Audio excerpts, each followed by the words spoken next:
विघ्नप्रशान्ते सावधाने कालान्तम् यावत्तेन शिवाज्ञया ॐ महावरुणाय महातस्यायुधे वायवे महावाक्या कुलं निवेद्यार्घ्यं दत्त्वा भो भो वायोदयासुस्य विघ्नप्रार्थ्यार्घ्यं दत्त्वा उत्तरद्वारस्य पूर्वकुम्भस्य पूर्वकुम्भे अनन्तरं ज्ञानवीराग्निशर्मङ्गलमध्ये कुबेरासना कुबेरमूर्तये नमः कुबेराय महावाक्या कुलं निवेद्यार्घ्यं दत्त्वा शिवाज्ञा कुबेराय नमः तस्यायुधे ॐ महा गदायुं भन्नमः ईशानकोणकुम्भे ईशानकोणे अनन्तरं तस्यायुधे शिवाय नमः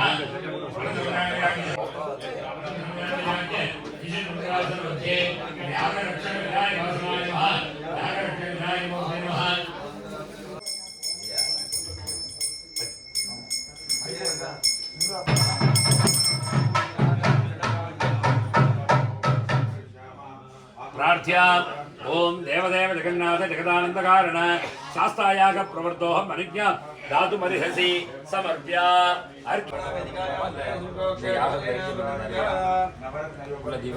आधारहतरे नमः ओम हां पूर्णासनाय नमः ओम हां अनंताय नमः ओम हां वासुकिने नमः ओम हां भक्षकाय नमः ओम हां आरोहणाय नमः ओम हां भक्तमानाय नमः ओम हां मुख्याय नमः ओम हां मत्ताय नमः ओम हां महावत्ताय नमः ओम अनंतासनाय विघ्नप्रशान्ते सावधाने कालान्तम् यावत्तेन शिवाज्ञया ॐ महावरुणाय महातस्यायुधे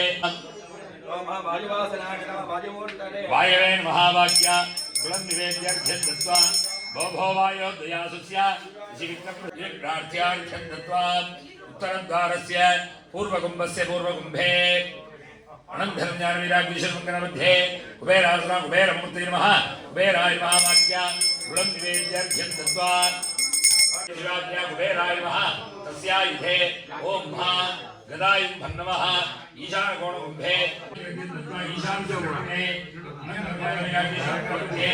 तस्यायुधे शिवाय नमः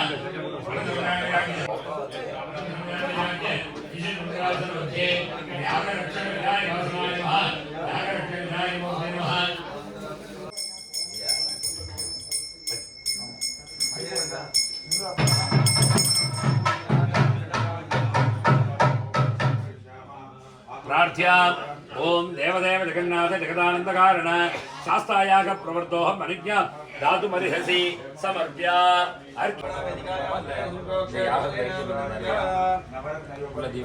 आधारहतरे नमः ओम हां पूर्णासनाय नमः ओम हां अनंताय नमः ओम हां वासुकिने नमः ओम हां भक्षकाय नमः ओम हां आरोहणाय नमः ओम हां भक्तमानाय नमः ओम हां मुख्याय नमः ओम हां मत्ताय नमः ओम हां महावत्ताय नमः ओम अनंतासनाय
அந்த மாமா ஒருத்தர் கிளம்புற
ரொம்ப ரொம்ப விசேஷம்.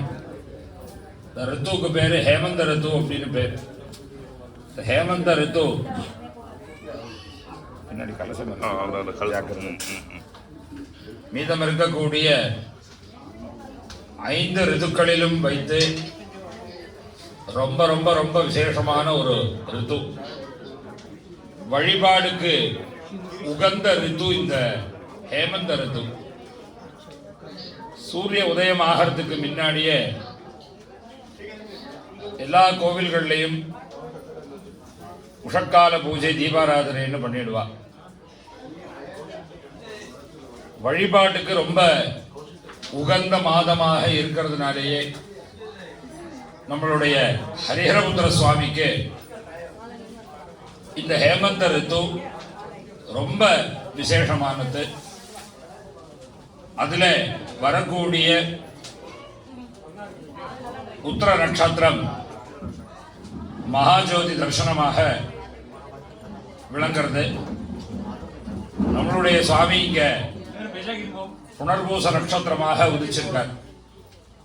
ஆகையினாலே அவருக்கு இந்த தனுர் மாசத்திலே வரக்கூடிய அந்த நட்சத்திரத்திலே மகோத்சவம் பண்றது உத்தமம் அப்படின்னு சொல்லி பெரியவாள்லாம் நிச்சயம் பண்ணி பல நாட்களா இந்த பல வருடங்களா இந்த மகோத்சவ விசேஷால் பூஜைகள்லாம் நல்லபடியா நடந்துட்டு இருக்கு. அடியன் போன வருஷம் இந்த மகோத்சவத்தில் கலந்துக்கக்கூடிய ஒரு பாக்கியம் கிடைச்சது. இந்த வருஷமும் அந்த பாக்கியத்தை பகவான் கொடுத்திருக்கார். போன வருஷம் பார்த்த ஜனங்களை விட இந்த வருஷம் கோவிலே நிறைஞ்சிருக்கிறது பார்க்கறதுக்கு ரொம்ப சந்தோஷமா இருக்கு. இதனுடைய இந்த பாராட்டுக்கள் எல்லாம் பக்த ஜனங்களாகிய உங்களிடத்திலையும்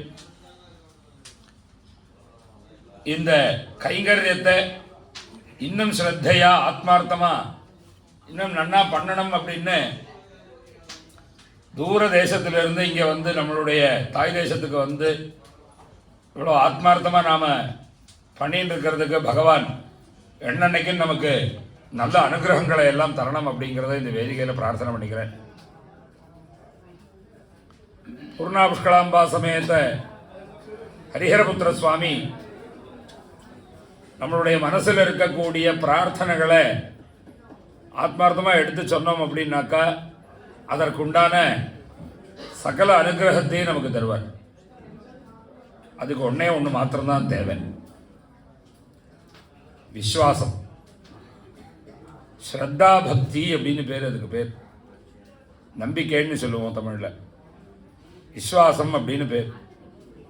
சுவாமி எப்பவும் என்னை காப்பாற்றுவார், அவர் எனக்கு தேவையான அத்தனை சத்குணங்களையும் தருவார் அப்படின்னு அவருடைய பாதத்தை எப்போதும் நாம் ஸ்மரணம் பண்ணிகிட்டே இருக்கணும்.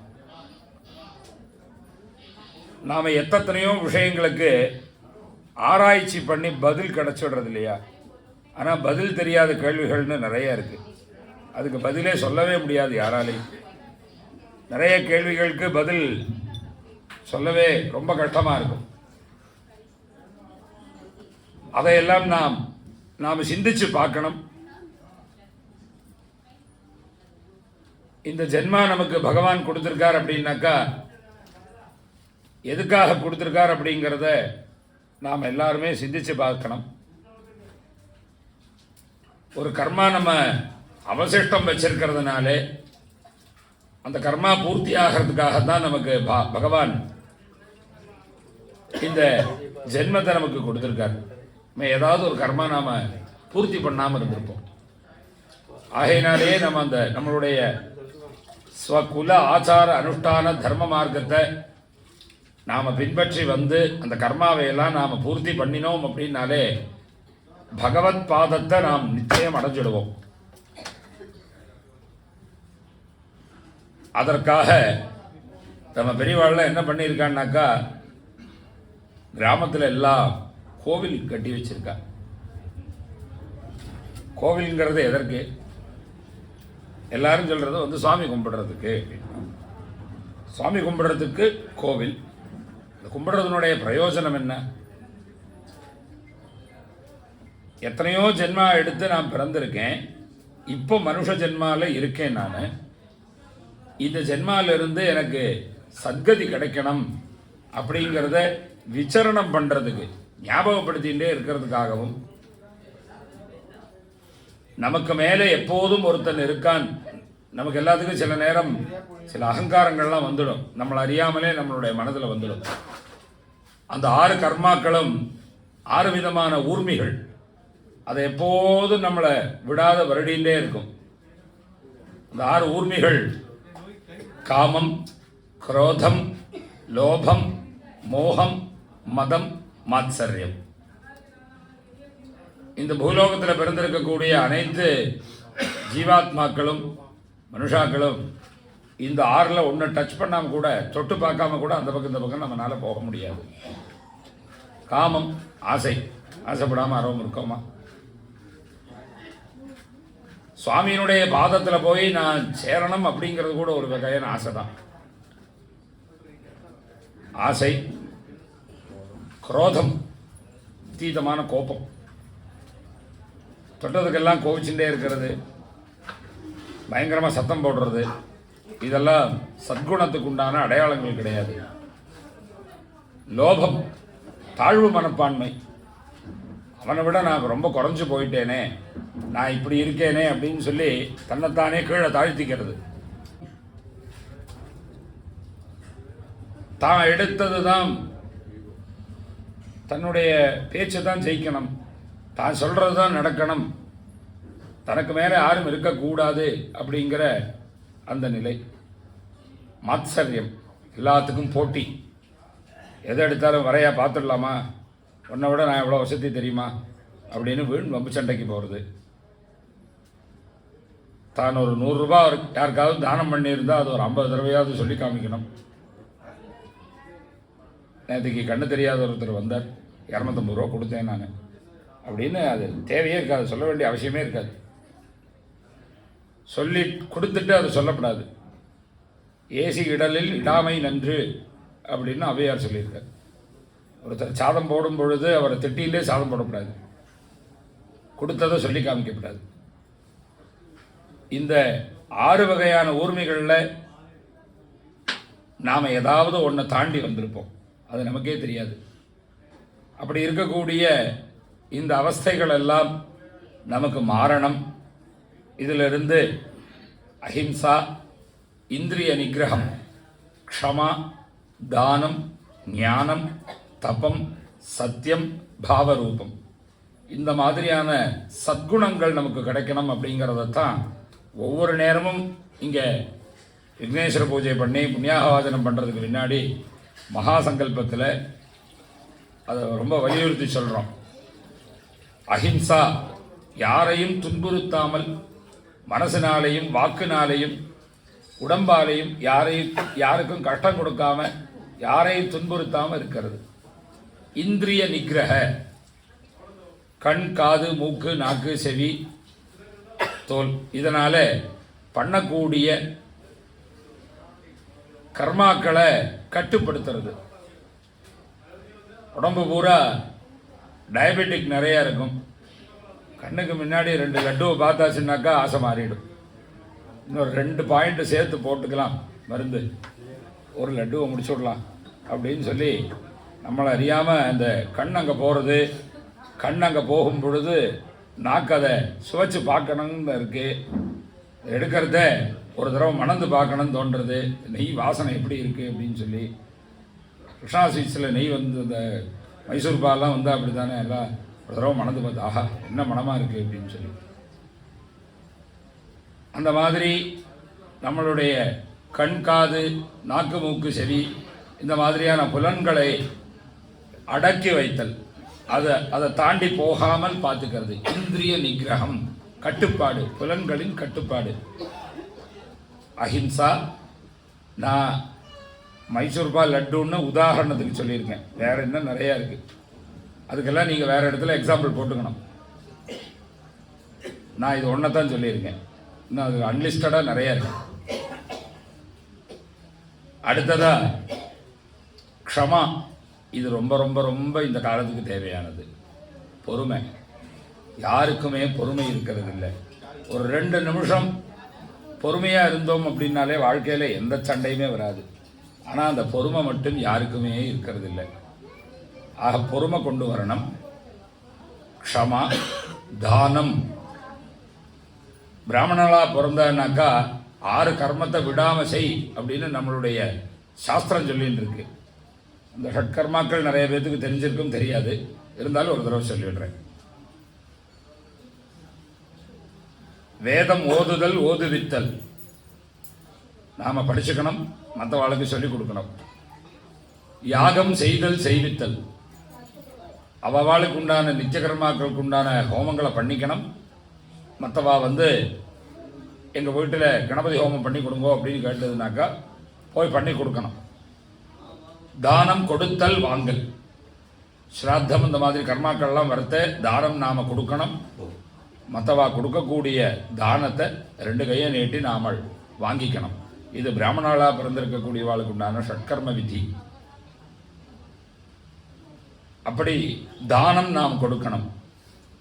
தானம், கோவில் கும்பாபிஷேகம் வர்றது, மகோத்சவம் எல்லாம் வர்றது அப்படின்னாக்கா யார் என்னென்னலாம் பார்க்காம வரவா அத்தனை பேருக்கும் அன்ன ஆகாரங்கள்லாம் கொடுத்து இவ்வளோ தூரம் எல்லாரும் சேர்ந்து பண்ணிட்டு இருக்க.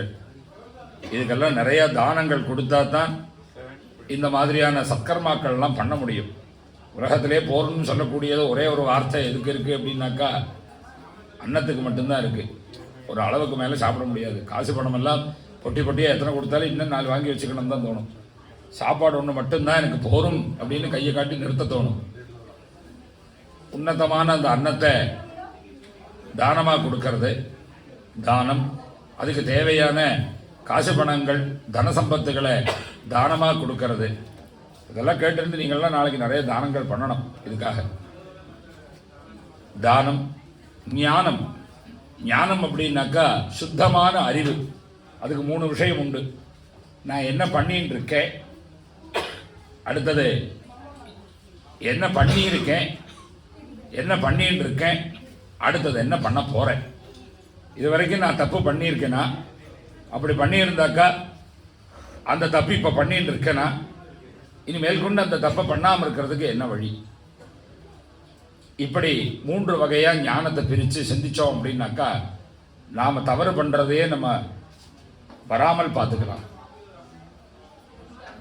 அது அறிவுடையது ஞானம். அடுத்தது தப்பம். தப்பம் அப்படின்னா தபஸ் பண்ணுறது. கண்ணை மூடின்னு உட்காந்துட்டு ஏகாகிர சித்தமாக பூர்ணாம்பா புஷ்கலாம்பா சமேத ஹரிஹரபுத்திர சுவாமியை மனசார தியானம் பண்ணுறது, சிவபெருமானை தியானம் பண்ணுறது, மகாவிஷ்ணுவை தியானம் பண்ணுறது, அம்பிகையை தியானம் பண்ணுறது. அப்படி இந்த தியானங்கள் பண்ணுறதன் மூலமாக நம்மளுடைய உடம்பில் இருக்கக்கூடிய நிறைய துஷ்ட புத்திகளும் சக்திகளும் நம்ம சரீரத்தை விட்டு வெளியில் போகிறது. ஆகையினாலே தபஸ் பண்ணணும். அடுத்தது சத்தியம். இது ரொம்ப கஷ்டம். உண்மையை பேசணும். உண்மையை பேசுறதுக்கு தயங்கப்படாது. தப்பு அப்படின்னாக்கா அது தப்புன்னு எடுத்து சொல்லிடணும். அதனால என்ன பவிஷ்யத்து இருந்தாலும் நமக்கு பிரச்சனையே கிடையாது. பாரத தேசத்தினுடைய முக்கியமான கொள்கையே அதுதான். ஒருத்தர் தப்பு பண்ணுறார் அப்படின்னாக்கா நீ பண்ணுறது தப்பு அப்படின்னு எடுத்து சொல்கிறார். அது நம்மளுடைய பாரத தேசத்தினுடைய பிரதமர் நிறைய இடத்துல எடுத்து சொல்லியிருக்காரு. தான் நண்பனாகவே இருந்தாலும் அவர் தப்பு பண்ணியிருக்காருனாக்கா அந்த யுத்தத்தில் தப்பு பண்ணி அந்த மாதிரி ஒரு தவறுன்னு கண்டாக்கா அதை எடுத்து சொல்லிடணும். இல்லை நீங்கள் பண்ணுறது தப்பு, இதை மாற்றிக்குங்கோ அப்படின்னு சொல்லி. சத்தியம். அடுத்ததா பாவரூபம், கருணை. பாவரூபங்கிறது எல்லாருக்கும் கிடைச்சிடாது. அது ரொம்ப கஷ்டம். அந்த நிலைக்கு நாம் வர்றதுங்கிறது ரொம்ப ரொம்ப ரொம்ப ரொம்ப கஷ்டம். ரொம்ப அதீதமாக இருந்தால் மட்டும்தான் இந்த நிலையை அடைய முடியும். கருணையோடு இருக்கிறது. மற்றவன் பண்ணின தப்பை நம்ம பேர் போட்டுக்கொண்டு நம்ம யாராவது சொல்லுவோமா? அதுக்கு பேர் தான் கருணை. உண்மை சம்பவமாக சொல்கிறேன். பக்கத்தில் ஸ்ரீலங்காவில் வெள்ளக்காரன் ஆட்சி நடந்த காலங்களில் அப்பாவுன்னு ஒருத்தர் இருந்தார். ஒரு சாது, அவர் ஒரு சன்னியாசி. அவர் அந்த காலத்தில் தேயிலை தோட்டத்தில் வேலைக்கு போகிற பெண்களுக்கெல்லாம் பாதுகாப்பு கிடையாது. அவெல்லாம் நிறைய பிரச்சனைகளை பார்த்துட்டு இருந்தார். நிறையா பெண்கள் திருமணம் ஆகாமலே கர்ப்பமாகி வந்தா அவள் பேர் எழுதி கொடுக்கலன்னாக்கா இந்த சர்ஜரி எல்லாம் பண்ண மாட்டான். அந்த காலத்தில் ஹாஸ்பிட்டலில் கணவருடைய பேர் எழுதி கொடுக்கணும். இந்த தர்ம சங்கட்டமான நிலைமையில் அவனால் சொல்லவும் முடியல. இதற்கு உங்கள் ஆட்கள் தான் காரணம்னு சொல்லவும் முடியல. என்ன பண்ணுறதுன்னு தெரியாமல் இருந்து இந்த சன்னியாசிகிட்ட போய் ஒரு வழி கேட்குறார். அவர் அப்பாவுக்கு சொல்கிறார், என் பேரை போட்டு கொடு அப்படிங்கிறார். என்னோட பேர் போட்டு கொடு அப்படிங்கிறா. எல்லாரும் ஒரு 10-15 பேர் இவரோட பேரே போயின்னு இருக்கு. இப்போ கவர்மெண்ட் பார்த்துட்டு, கோர்ட்டு பார்த்துட்டு இவர் ரொம்ப தவறானவர் அப்படின்னு சொல்லி இவரை அரெஸ்ட் பண்ண சொல்கிறார். கோர்ட்டில் நிறுத்தி விசாரணை பண்ணுறா. பண்ணும் பொழுது இவர் சொல்கிறார், உண்மையை கேட்காத, என்ன சத்தியத்தை தவிர நான் எதுவும் பேச மாட்டேன். இந்த சிக்ஷைக்கு என்ன தண்டனை உண்டோ அதை கொடுத்துடு எனக்கு. ஆனால் இதை பற்றி ஆராய்ச்சி பண்ணாத, அந்த தவறுக்கு என்ன தண்டனை உண்டோ அதை மட்டும் கொடுத்துடு அப்படிங்கிறான். அவளுக்கு ரொம்ப சந்தேகமாகிறது. அப்புறம் அதை தீவிரமாக விசாரிக்க சொல்லி ஒரு அதிகாரியை போடுறார். அவர் தீவிரமாக விசாரித்து உண்மையை கண்டுபிடிச்சு அதுக்கப்புறமா சொல்கிறார். அதுக்கப்புறம் அந்த கவர்மெண்ட்டில் அந்த சட்டத்தையே எடுத்துட்டா. யார் வேணாலும் எப்போ வேணாலும் வந்து சிகிச்சை பண்ணிக்கலாம் அப்படின்னு சொல்லி அந்த ரூலை கொண்டு வர்றார். கருணை. அங்கே ஜீவன் போகிறதுக்கு படைஞ்சுட்டு இருக்கா. நீ பேர் எழுதி கொடுத்தா தான் நான் ட்ரீட்மெண்ட் பண்ணுவேன் அப்படின்னாக்கா ஜீவன் போயிடுச்சுன்னா என்ன பண்ணுறது? மற்றவா மேலே அந்த கருணை. இது எல்லாருக்கும் வந்துடாது. ரொம்ப ஞானத்தினுடைய முக்தியில் போய் இருக்கிறவாளுக்கு மட்டும்தான் இது கிடைக்கும். அப்படி அஹிம்சா, இந்திரிய நிகிரக, க்ஷமா, தான, ஞான, தப, சத்திய, பாவரூபம், இந்த 8 குணங்கள் நமக்கு கிடைக்கணும். இதை அஷ்ட சித்தி அப்படின்னு சொல்லலாம். லகிமா, கரிமா, மகிமா, பிராப்தி, பிராகாமி, ஈசித்வ, வசித்வ அப்படின்னு அஷ்ட சித்திகள் இருக்குது. இது இருந்தால் அது கிடைச்சிடும். இது இல்லைன்னா அது கிடைக்கவே கிடைக்காது. அப்படி இந்த குணசித்திகளெல்லாம் நமக்கு கிடைக்கணும். இந்த மாதிரி நிறைய விஷயங்களை நாம் தெரிஞ்சுக்கணும். பகவானுடைய பாதத்தில் என்னைக்கும் விசுவாசமான பக்தி இருக்கணும் அப்படிங்கிறத இந்த வேதியில் பிரார்த்தனை பண்ணிக்கிறேன். சமயம் 7:30. இப்போ மகாபூர்ணாகுதி. இதை தொடர்ந்து வெளியில் பலி பூஜைகள், அது கழிஞ்சதும் ஹோமங்கள் தொடர்ந்து நடக்கும். அது கழிஞ்சதுக்கப்புறமா சுவாமிக்கு மகா தீபாராதனை நடந்து சுவாமி வீதி உலா வருவார். ஆகையினாலே இப்போ மகாபூர்ணாகுதி தீபாராதனை நடக்கிறது. எல்லாரும் எழுந்து நின்று சுவாமியை தரிசனம் பண்ணிக்கணும் அப்படிங்கிறத கேட்டுக்கிறேன். நம பார்வதீபதயே. ஓம் வாத்தியம் வாசிக்கும். சர்பிஷா சுத்தமா பூர்யா. ஓம் பூர்ணாஹுதிர் பிரமாண்யோதி சர்வம் மே பூர்ணாஹுதி சர்வமேவாப்னோதி அதோயம் மே பூர்ணாஹுதி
इंद्रजेकं सूर्य एकं जगान देवादेकग्स्वदयानिष्टदक्षो जलो देवानां प्रथमं पुरस्कार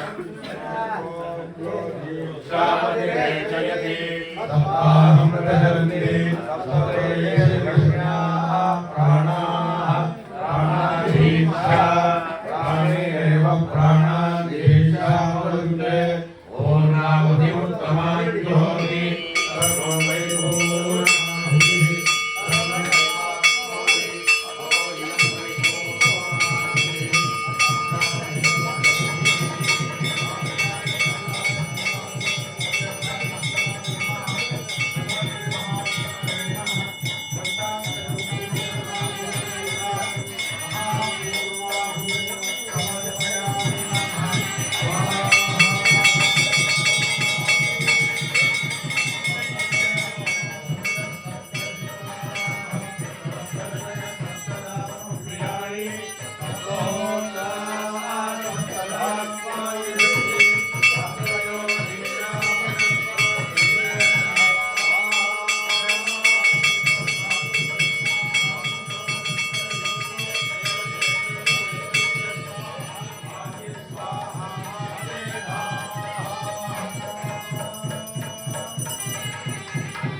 आदित्यं चरुपदले तेरवहि यम्माति अस्यामेव प्रदर्शते कात्यायनं दासनिलवृत्तिं परमेश्वराय नमः धनवन्ति महाविष्णवे नमः वेदोक्तमन्त्र पुष्पाञ्जलिं समर्पयामि नमस्तोपचाराणि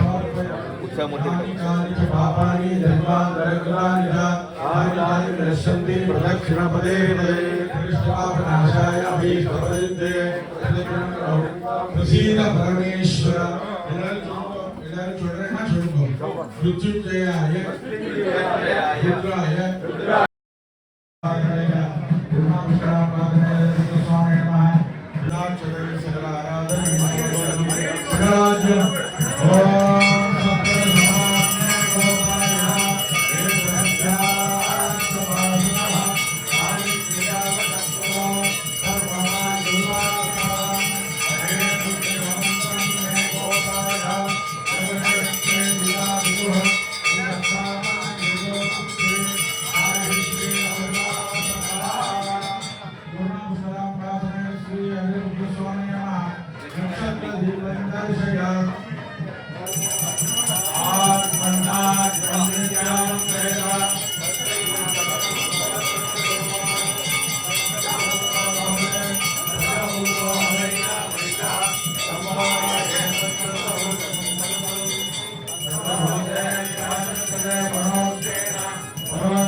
पुत्री